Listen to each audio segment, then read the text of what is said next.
Hey guys, Kevin Gain here with Team Losi Racing. We're here for another episode of In Touch with TLR. This is going to be episode number 12. Today we're going to talk about the new 8ight-X. We're going to show you some of the stuff with the 8ight-X that's really cool. One of the things that's really cool about the new buggy is how easy it is to work on. It's really easy from the front of the car to the back of the car. We really went into making the easeability to get to the diffs, which was always a challenge before. So the front diff, the center diff, which we've already showed you guys how easy it is. It's 4 screws to get the center diff out of the vehicle. But the rear diff is probably, it's not really the most technical. It just seems that way. So we're going to go over the rear diff with you guys. I wanted to apologize too with everybody about the last couple weeks. We weren't able to do the videos. Just a lot of stuff with Nitro Nationals a few weeks ago. Doing a bunch of testing with the team over the last week and a half, 2 weeks. So we're back on track. We'll be doing these again moving forward every single week. We might miss, every now and then a week of videos, but we're going to continue to do this. This isn't something we're going to stop doing. So let's get into it. So here's the car. I'll take the body off just to show a little bit of the car underneath. We've showed the car quite a few times to everybody. It's been all very positive from everybody, all the feedback we've gotten. Everybody really likes the design, likes the way it looks. We're super excited about that. So let's talk about the rear diff. Now the rear diff is completely different than our 4.0 or our older vehicle. Before you had to take the whole rear clip off the car, and you had to split the case apart this way. You had to have the suspension off, you had to have the shocks off, you had to have, you had to basically take apart the whole rear end just to get the diff out of the vehicle. So the engineering department came up with a really cool, slick idea. Basically the case now splits this way, so you can actually lift it up off the car and just pull out the rear diff and get to it really easily. So I'll show you how we do that right now. So the first thing you're going to do, we're going to remove the rear tires. And you could leave the wing on if you wanted, if you were in a really quick rush to do it. But we'll take the wing off just so it's easier for you to see. And it's probably the best and easiest way to do. As you know, we have the 2 screws now, which are nice. So the wing comes off. So if you look down, you can see the vertical screws. There's one here, there's 2 in the back, and then there's these 2 millimeter screws right here. And then the whole case will literally split right down the center. So let me show you here. The first thing I'll do, since we have our 2.0 wrench right now, we'll take off these 2 screws right here. So that could stay in there. Now this is going to be your best friend with the 8ight-X. A 2.5 ball end wrench. MIP makes one. You'll use this wrench more than probably any other tool on this car. You really need to have a ball style wrench. So if you're planning on getting the car and you have it on back order, I would start getting yourself a hand wrench that's a ball 2.5. and also a 2.5 for your drill. And that allows you to get in at these little angles, because the way to do this, there's just no way to make, perfect, easy access to every single screw on the vehicle. So you do need a ball in. It's super simple with a ball. You can use the ball for all 4 of these. You're just gonna remove the 2.5 screws. Now these are the ones that are a little tricky, which require the ball, are the ones right back here between the wing. I'll show you how that works here. So you basically slide this in. I'm kind of a little backwards here looking at it from you guys, but take that one out.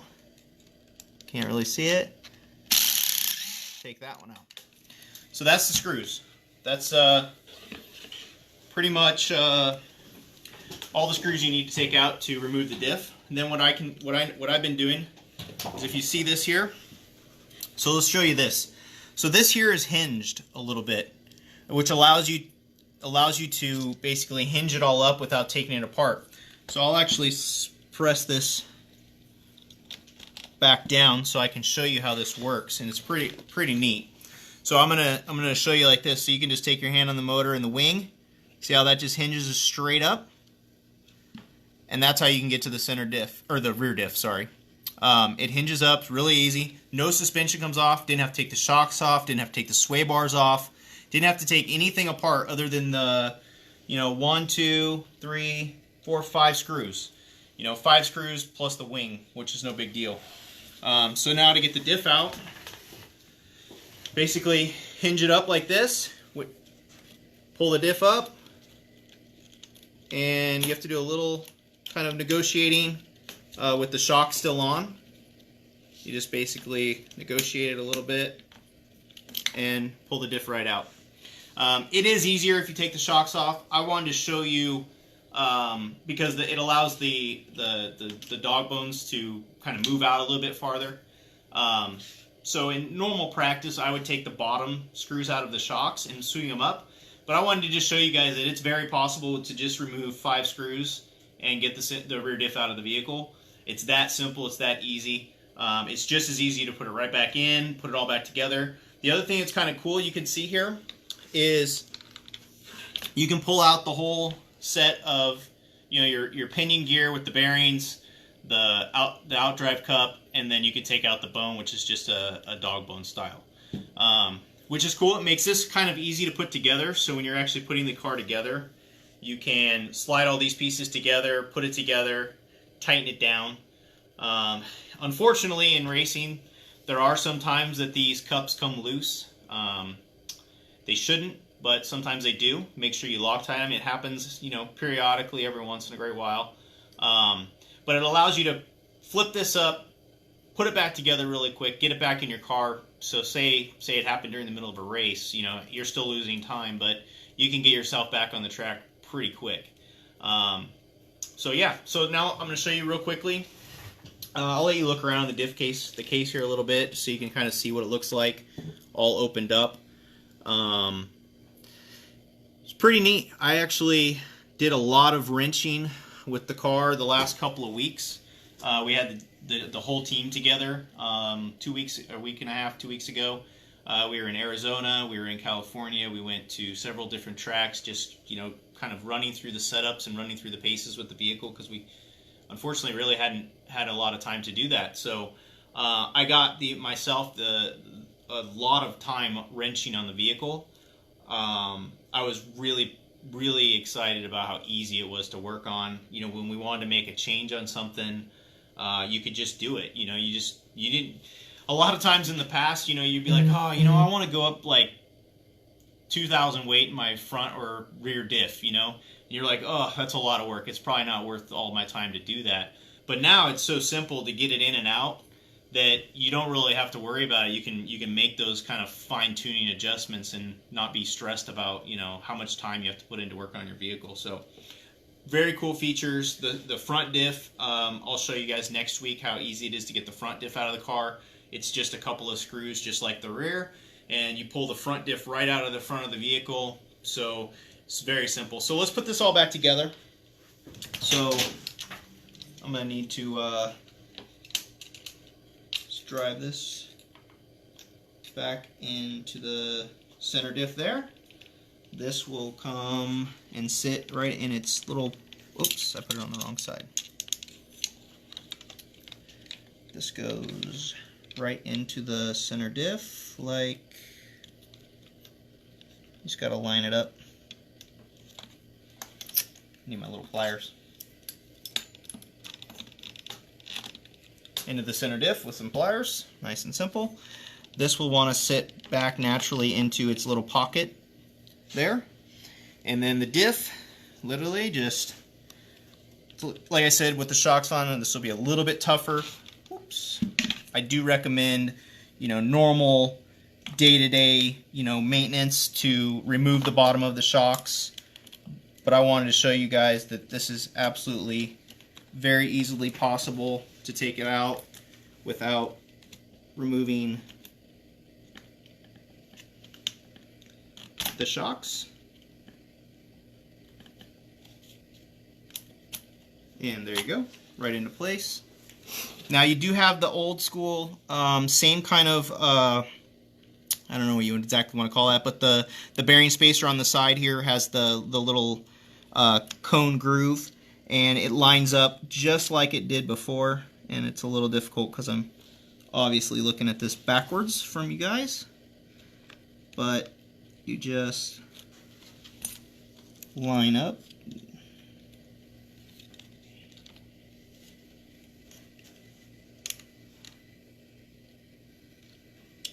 I'm gonna have to look at it straight on. It's a little difficult when you're not looking at it straight. You're good. You can see what we got going on.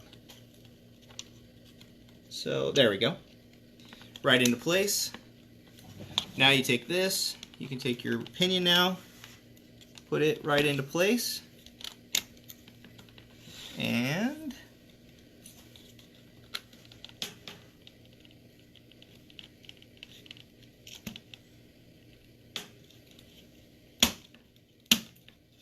right into place. Put the screws back in. Oops, need to put my 2.0 on there. So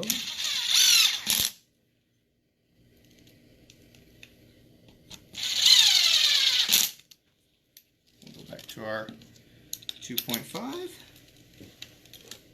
and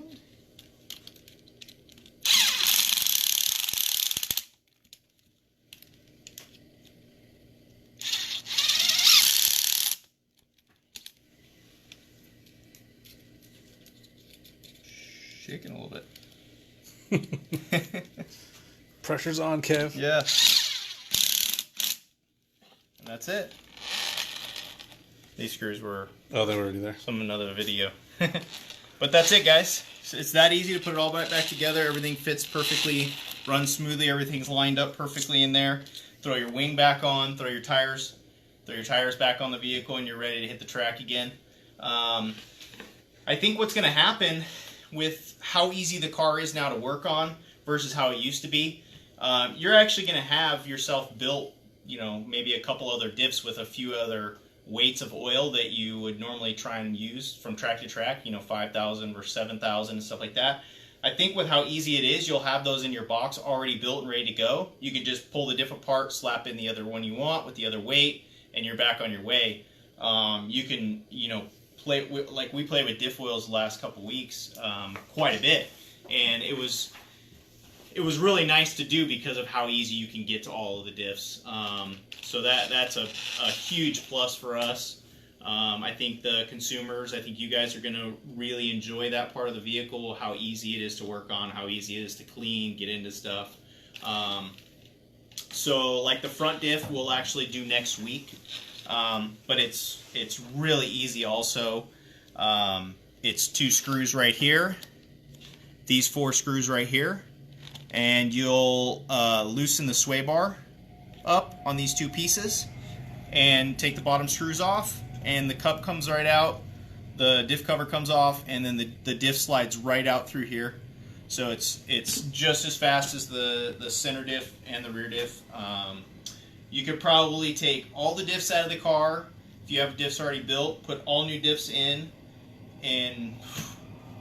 8 minutes or less. I mean, it's really, really fast, really, really easy. So we're super excited about that. So hope you guys enjoyed that this week. If you guys got any questions for me, let's chit-chat about some stuff. And like I said, sorry about the last couple of weeks. It's been just kind of hectic with the nationals we went to. Been working on and getting the balance and the setup of the new vehicle. So we kind of have a game plan, you know, moving forward with other races we've got going on. Getting some base setups for you guys, the customers, once the car ships. So yeah, that's what we've been working on lately. Let me put the tires back on this thing, and then we'll do a little Q&A for a little bit, and then I have another meeting I got to jump into. So we'll go from there. But thanks, Richard. Appreciate the video time. All right, guys. Let me see if I can get the video up here, and we'll go over some Q&A stuff with everybody. If not, I'll have to grab the camera up there. We'll go over it. So, all right.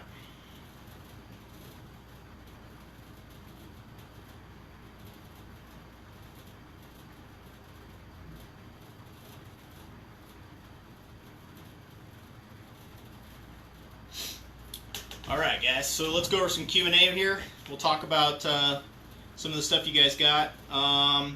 What's the retainer in the middle of the sway bar doing? So my video guy left, so I can't do any close-ups right now. But so there's a retainer in the middle of the sway bar, and what that does is it stops. It allows the sway bar to not move from side to side.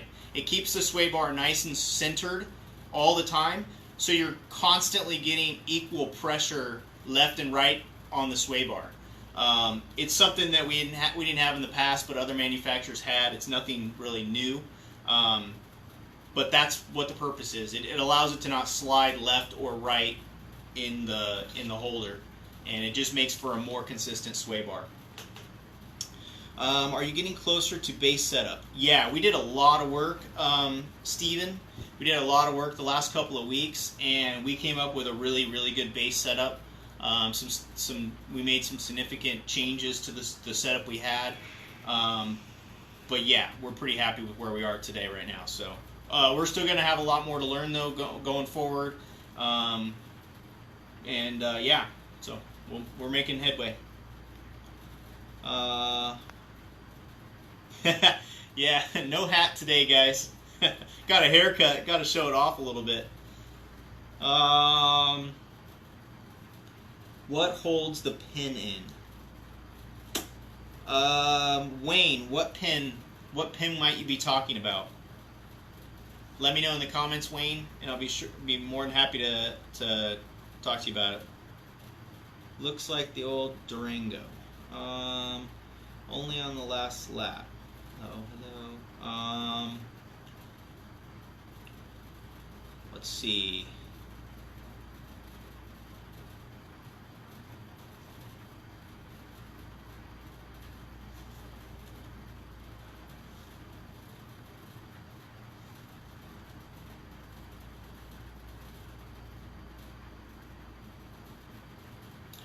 How soon will the manual and setup sheets be on website?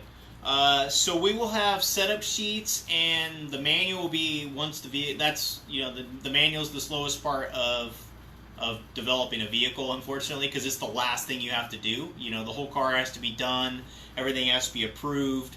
And then you have to start the manual process, and the manual process starts a little bit during the process of actually developing the vehicle, but because the manual base is based off the base setup, and all of that stuff takes some time once we get the vehicle and we get some people running it to come up with those base setups. So the manual and base setups will be available online right around the time when the car actually ships to the public. So that's when we'll have it. We'll have a couple different setups. We'll probably have like a base setup, average driver setup, and then we'll probably have like a Dakota Fin setup on the vehicle, and we'll probably have a couple, 2, 3, 4 maybe setups to kind of get going with low bite, high bite, and so forth. Will there be a truggy version? We're fully committed to everything that we do in off-road, so you can take that how you like, Toby. But yeah, we're committed to everything. Will there be a nitro quick exchange motor mount? Yes, I believe we will be doing something along the lines like that with a quick exchange motor mount. And I'm sure, I don't know for sure on all the hop-up parts and different stuff that they're going to be working on with the car at this time myself. But we always try to have like a line of hop-up items roughly available quickly after the vehicle ships. So it will be no different. We'll have a whole line of different hop-up parts available.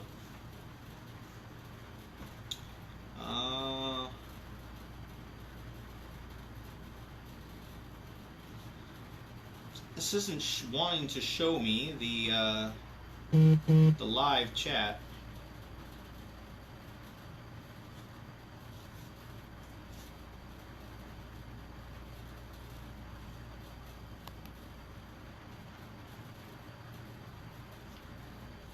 So I hope everybody's been doing really well. I might have to grab my phone here up there and do some more of this live video chat Unfortunately, this thing is not wanting to work properly for me.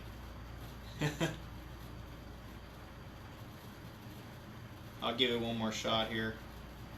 But yeah, so the setups we've been working on, it's you know, with anything new, you're trying to get the balance, you know, from front to rear, get the timing correctly in the corner, you know, get the car to turn in, and then get the car to transfer the weight to the rear, and then, you know, develop the traction and stuff that it needs. But that's all with just in the setup that you're working on. We didn't play with shocks a whole lot the last few weeks. We've just played with camber positions. We played with weight bias. We've been playing with roll centers. You know, you can adjust the front and rear pivots, the height of them a little bit. So we've been just playing with a lot of that stuff, trying to find the sweet spot, try and find the combination that's working the best. We did a little bit of shock testing with the vehicle kind of the last day, because we kind of had the car in a really good spot and a really good place, and we were really happy with it. So we did do a little shock testing. It was very minimal. We basically went from like 8-hole pistons to 5-hole pistons because the track was a little bumpy, and that really helps with the bumpy track from what we found. The going to the 5-hole pistons, it seems to do that pretty good.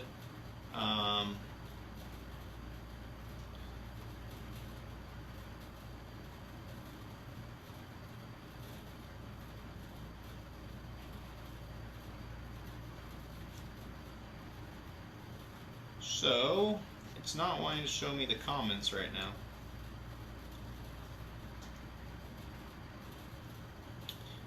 You guys got any questions for me? I will check on my phone up there just to make sure there's no new comments. So, hi, can you guys do a Touch with TLR Carpet Edition episode sometime in the future? Yeah, Matt, we can definitely do that. I would probably need to get somebody... I'd probably get like Frank to come on with me, and we could do a carpet episode about, you know, racing carpet. Fortunately, I don't have a lot of experience myself personally on carpet racing. I do a lot of traveling I do all the traveling with just the team, and you know, unfortunately, with the big races that we go to and stuff, none of them have really hit too many carpet tracks. So, but we can definitely do that. So, anyway, maybe it's not showing up all the comments here, guys.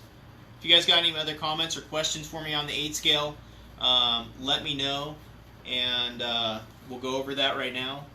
Other than that, I will grab my phone here and see if the comments are coming up on this a little bit more, and we'll go from there.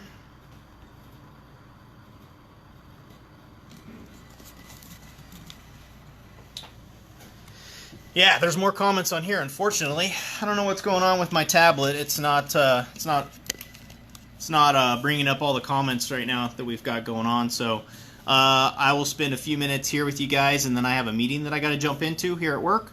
So we'll go over the questions. So someone was asking about a battery. What can you show the receiver battery? I'll show you if there's one in this vehicle. This is the photo car. There's no battery in the vehicle right now. But we make a battery for the car. It's a dynamite battery. It's a 2000 milliamp battery. It's available already. I'll get the part number for you guys, and I'll throw it in the comments, or I'll throw it in the description above. But yeah, it's a stick pack. It's a dynamite battery. It's a 2000 milliamp. We're also going to have a second option battery. I don't have the details on that battery yet. Ryan Dunford does, but we'll have a couple of optional batteries. I believe the same battery that's used in most other vehicles also fit the vehicle as well. So, yep. We're running at the cut-up shock tower as a rear chassis brace. So yeah, we've been doing a little bit of testing. There's parts of the vehicle still that are not finalized 100%. So we've been doing a little bit of testing with maybe, you know, stiffening the chassis in different little areas, which is stuff that we can still slightly change. So that's the only reason. Like I said, there are a few things that you might see that we're trying or testing, and that's purely to make sure that when the car shows up in the box that it's the best that it can possibly be.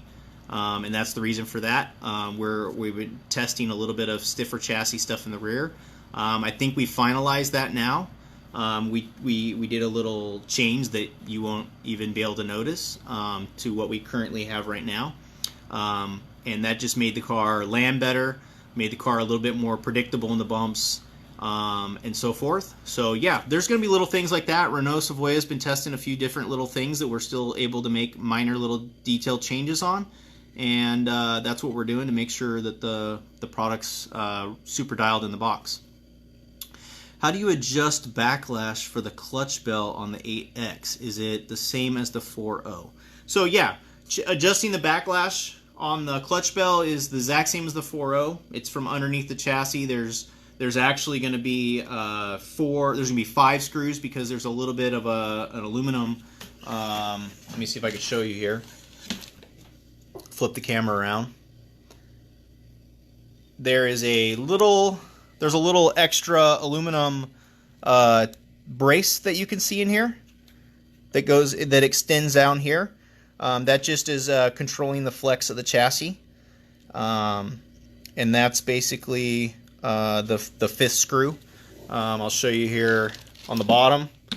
You can see the same screw holes there for adjusting the motor backlash. So yep, that is basically how that works. Let's see.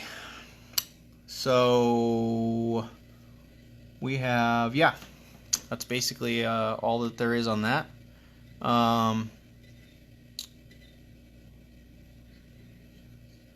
So I think somebody just posted the battery in the box. Same battery. Yes, we're going to do the carpet edition. Stop rebound. So the rebound on we have a lot more droop in the new car. So 103 and 114 is not going to be relevant anymore. The front's like 106.5 and the rear is going to be like 117 basically. It'll go to be able to get 118 of rear droop in the car. So sorry guys, let me flip the camera around here so you can stare at my ugly face instead of the camera post. Let's see, I'll answer a few more questions here guys, and then I have another meeting that I got to jump into this week. Like I said, next week we're going to talk about the 8X some more.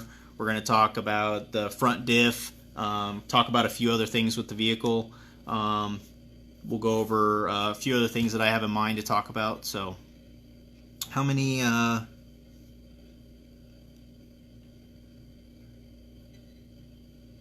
yeah, so the e-truggy,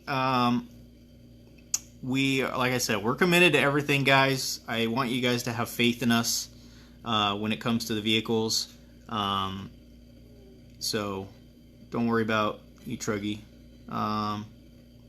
Steve Fox, yes. So do I race? Yeah. Not so much in the last probably 3 years. I've kind of cut it back because for myself, I've been the team manager with Team Lucy Racing for 10 years now. I've traveled with the team for 10 years, and I raced for many, many years prior to becoming the team manager at Team Lucy Racing. I started back with, I started back with gas truck. I didn't do a whole lot of 10 scale back in the day. I started basically racing in gas truck, which I love. It's probably still my favorite class to race. I used to race 3 days a week for many, many, many years. Like I said, all the way up until like the last 3 years, 4 years maybe. Yeah, so I raced 8 scale once 8 scale got going, and I ran the Jammin' car, ran Kyosho's, and then it's the second that the 8 came out, I had mine pre-ordered and ready to rock before it was even available. And I've ran the 8 ever since. I've been, with TLR. I've been through all the testing of all the iterations of the 8 scale with Adam Drake. Throughout all those processes, I've been at the track every point and every bit of the way. So it's exciting. So yeah, then I got into electric off-road when we started coming out with, we basically started developing the TLR-22 line, which I didn't have a lot of involvement with on the testing side, but I knew that we were going to be doing a lot more 10-scale off-road racing. So I got a 8ight-X, and then Dino used to work here, and me and him used to just go to the electric track and started figuring everything out and working through all the process of that stuff.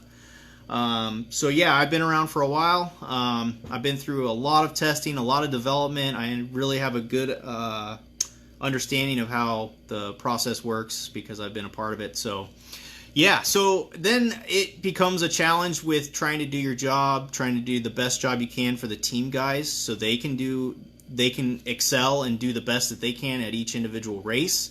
And it's hard to do that when you're racing yourself. So I kind of decided that it was best that I take care of the guys and the team versus myself, and I could still do it, but you always want to do your best when you're at the race, and that's hard to do when you're doing your job. So that's kind of why I've unfortunately kind of laid back on the racing myself. How does the team choose which milliamp is best for 1/10? So anything 17.5 and 13.5 when it comes to battery milliamp, you kind of want to have the most milliamps that you possibly can. And that has to do with basically in 5 minutes, if you run 5 minutes, you have, with a more milliamp battery, you have more voltage at the end of 5 minutes because you have a battery that will last so much longer. So you have more power towards the end of a run. So the more milliamps, the better. In mod, it doesn't make nearly the difference. I don't have a confirmed proposed release date myself. That's something that the PD has.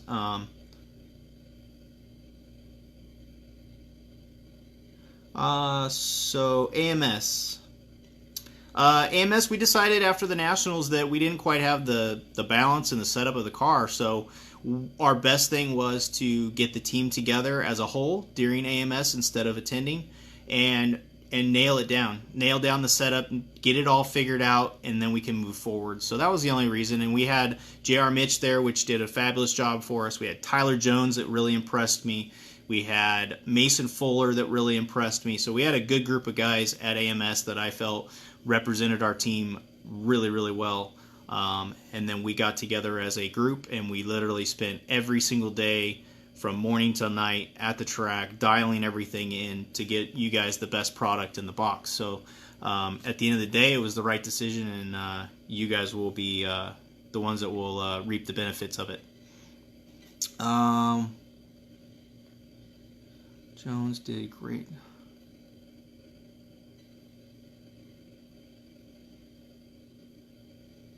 Fix the cam.